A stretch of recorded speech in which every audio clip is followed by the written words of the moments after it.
Baiklah, saya akan terangkan definisi kelestarian alam sekitar.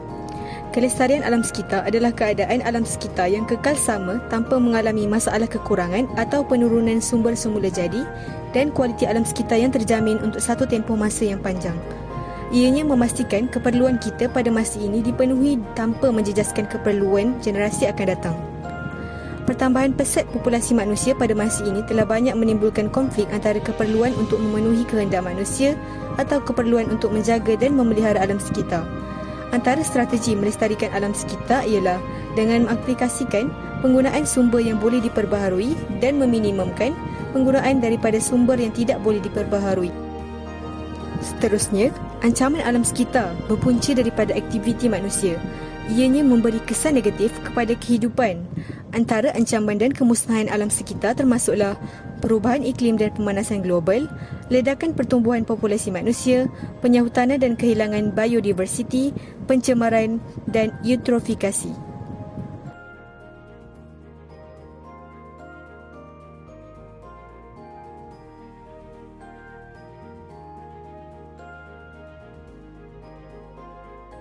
Perubahan iklim ialah perubahan suhu bumi, taburan hujan dan perubahan angin secara drastik. Perubahan ini dikaitkan dengan kesan rumah hijau. Sebahagian besar daripada tenaga haba tidak dipantulkan kembali ke ruang angkasa tetapi diserap oleh gas rumah hijau. Ini memastikan suhu bumi tidak terlalu sejuk untuk kemandiran organisma. Apabila pancaran cahaya matahari memasuki atmosfera bumi, sebahagian daripada pancaran itu diserap oleh bumi manakala sebahagian yang lain dipantulkan semula ke angkasa dalam bentuk sinar inframerah. Aktiviti manusia telah menyebabkan kepekatan gas rumah hijau meningkat dan lebih banyak tenaga haba terperangkap. Seterusnya, meningkatkan suhu bumi. Ini dinamakan kesan rumah hijau. Pemerangkapan haba yang berlebihan telah menyebabkan suhu bumi semakin meningkat yang mengakibatkan pemanasan global.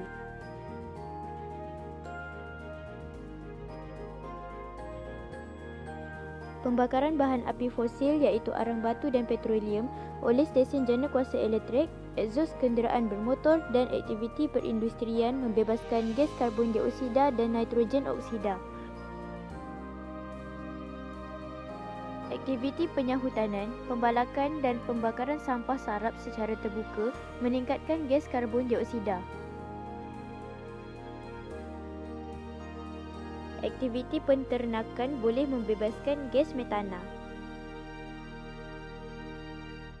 Penggunaan baja bernitrogen dalam aktiviti pertanian membebaskan gas nitrogen oksida.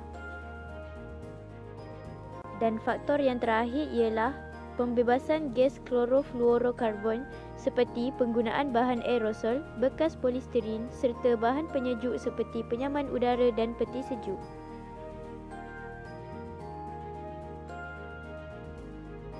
Baiklah, berikut merupakan kebaikan kesan rumah hijau. Mengekalkan suhu bumi dengan kemasukan sinaran matahari, menapis dan memantulkan semula sinar solar yang tidak diingini dan akhir sekali membantu tumbesaran tanaman dan mengekalkan kehidupan di bumi. Seterusnya, keburukan kesan rumah hijau. Berlaku perubahan iklim seperti kemarau dan perubahan arah angin, menyumbang kepada pemanasan global, kenaikan aras laut disebabkan oleh pencairan ais di kutub, kepupusan flora dan fauna kerana perubahan suhu mendadak serta kehilangan sumber makanan dan habitat.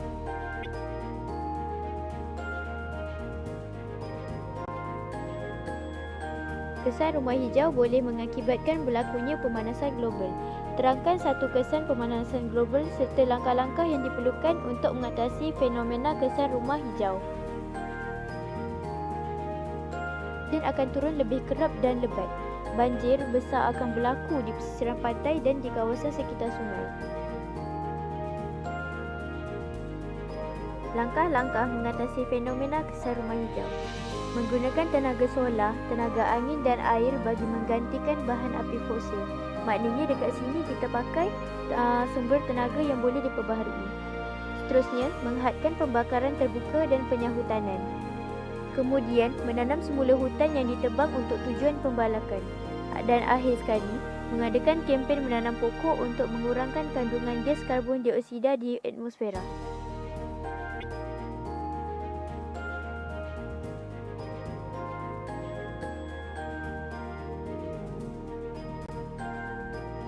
Untuk yang seterusnya, penyahutanan dan kehilangan biodiversiti. Hutan hujan tropika ialah ekosistem tertua di bumi. Ia merupakan habitat kepada flora dan fauna.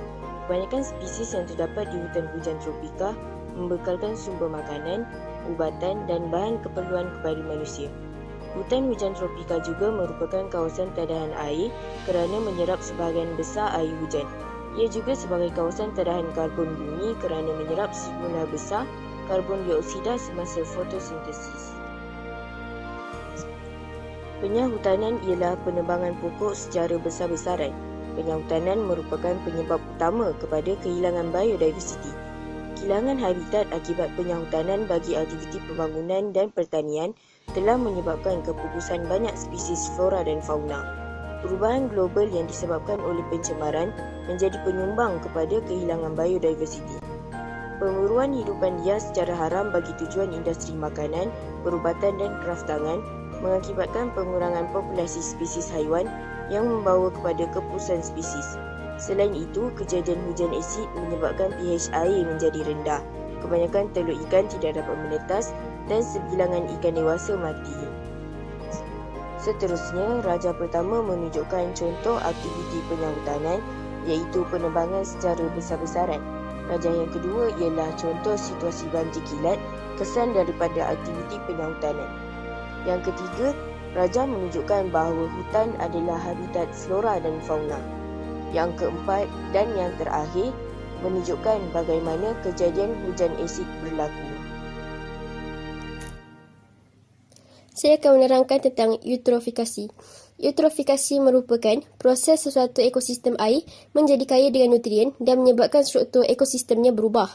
Antara penyumbang utama kepada eutrofikasi ialah penggunaan baja nitrat dan fosfat yang berlebihan dalam aktiviti pertanian. Seterusnya, kesan utama eutrofikasi. Yang pertama, peningkatan pertumbuhan alga dengan pesat. Yang kedua, kematian hidupan akuatik seperti tumbuhan tenggelam, terapung dan juga ikan. Yang ketiga dan terakhir, penyumbang kepada kemerosotan kualiti air dengan meningkatnya tahap keperluan oksigen biokimia BOD. Seterusnya, faktor-faktor yang menyebabkan eutrofikasi. Yang pertama, sisa nitrat dan fosfat dari aktiviti pertanian dan kawasan pembinaan. Yang kedua, najis haiwan dari aktiviti penternakan. Yang ketiga, sisa deterjen, fosfat dan sisa kumbahan tidak terawat dari kawasan penempatan perumahan. Yang keempat, air kumbahan terawat dari loji kumbahan. Yang kelima, bahan buangan domestik dari perindustrian. Yang terakhir, kehakisan tanah dari aktiviti perlombongan. Lebihan sisa nitrat dan fosfat dialirkan oleh air hujan ke dalam tasik dan sungai. Ini menyebabkan alga tumbuh dengan pesat sehingga menutup permukaan air.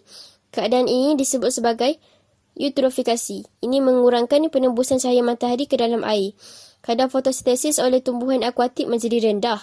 Oleh itu, kandungan oksigen terlarut dalam air menjadi rendah. Hal ini menyebabkan tumbuhan akuatik mati dan diuraikan oleh bakteria pengurai. Bakteria pengurai pula menggunakan oksigen, menyebabkan kandungan oksigen terlarut dalam air berkurang.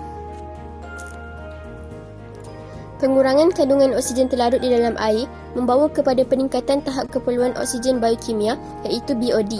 BOD ialah jumlah oksigen yang diperlukan oleh mikroorganisma seperti bakteria untuk menguraikan bahan organik dalam air.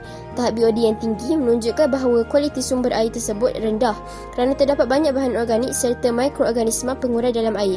Tahap BOD yang rendah pula menunjukkan kualiti air yang baik kerana kandungan oksigen terlarut yang tinggi serta air tidak tercemar.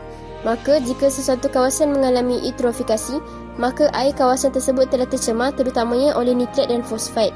Ini mengakibatkan banyak organisma akuatik mati dan tahap BOD tinggi.